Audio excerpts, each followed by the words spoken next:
So what do we know about the PS4 NEO?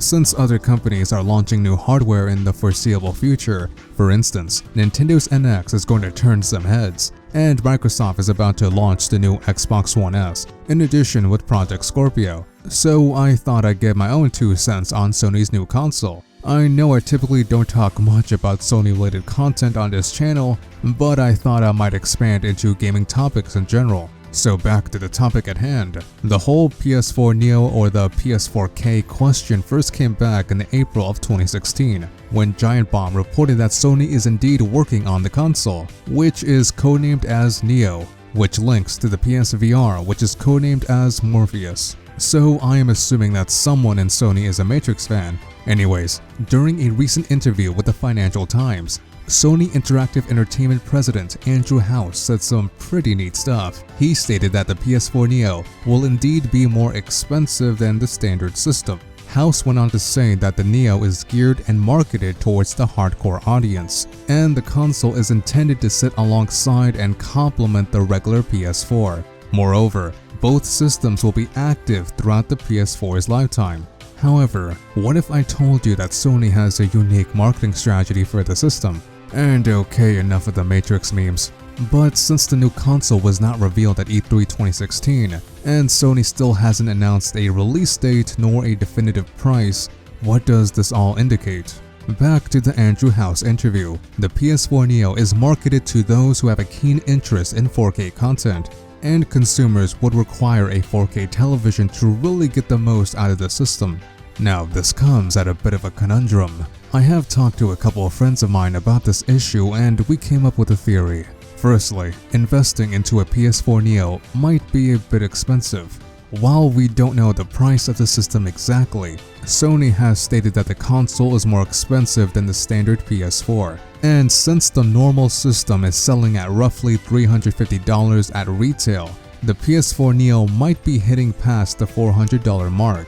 And that's not all. Remember, House said that in order to get the most out of the NEO, you have to get a 4K television. Now, 4K sets vary in price, but they also add onto the cost of getting the console. So for the average Joe who doesn't have neither a PS4 nor a 4K set, he is looking at spending around $800 or more for both the NEO and a 4K TV. That is a pretty penny, which is probably why Sony is intentionally marketing towards the hardcore market.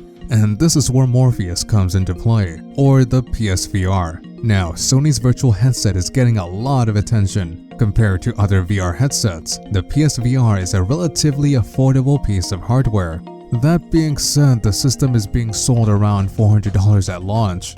Now, there has been a word going around that the PSVR will run better on the PS4 NEO as opposed to the standard system, which would make sense. It may be a possibility, but Sony might bundle together the PSVR with the PS4 NEO. I say might since those two pieces of hardware are being sold pretty high individually. But if the PSVR does run better on the PS4 NEO, it strikes me as a practical conclusion. Adding on to this argument, Sony officially announced only 2 deals for the PSVR, which is the launch bundle and the core bundle. The launch one is fitted with the VR headset, alongside the PS camera, move controllers, and the VR Worlds title, whereas the core variant only has the headset. Interestingly, Sony hasn't announced a console bundle for the PSVR yet. Now, there may be a reason for this. The hardware could just be too expensive or some other reason at the corporate level. But are they planning to bundle it with the PS NEO? What do you guys think?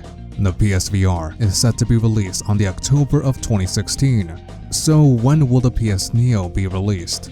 Well, the Wall Street Journal reported that Sony would reveal more about the PS NEO in advance of the PSVR's release in October. So if I had to guess, it would be around September when Sony would make the reveal. In fact, there are rumors that Sony will reveal more about the system around Tokyo Game Show, which is in September. But what do you guys think? Is this likely? So is the PS4 NEO a day one purchase? Well, it ultimately depends on the consumer, but I would wait and see until we learn more about the system. The new console will be capable of upscaling current PS4 titles to 4K, as well as improved visual fidelity. There will be no exclusive NEO games. Instead, what Sony is doing is that every PS4 game will have two modes, a base mode that runs on a regular system and a NEO mode, in which games have received a graphical boost. So in short, at least as far as we know, the NEO will be the same to that of the standard PS4. The differences include a graphical update, and will likely have better support for the PSVR. This is the first time Sony released a new console in the middle of a cycle, which is pretty interesting. Gaming consoles are being made more quickly now.